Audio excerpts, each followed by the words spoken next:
ho avy ny fanendrena praiminisitra efa tsy ho ela ntsony ange zavatra io e amin'ny herinandro ambony raha ela indrindra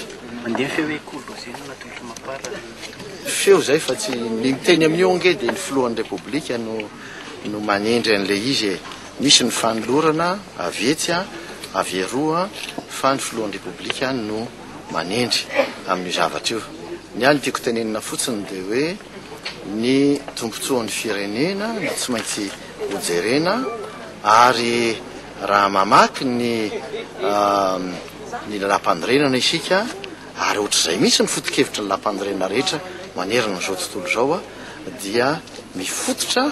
amin'le fametrahana le atao hoe stabilité reny lalam-panorenana reny ka dia zay ny tokony ho fomba fijery a amin'ny fametrahana an'io rafitry ny praiminisitra sy ny gouvernement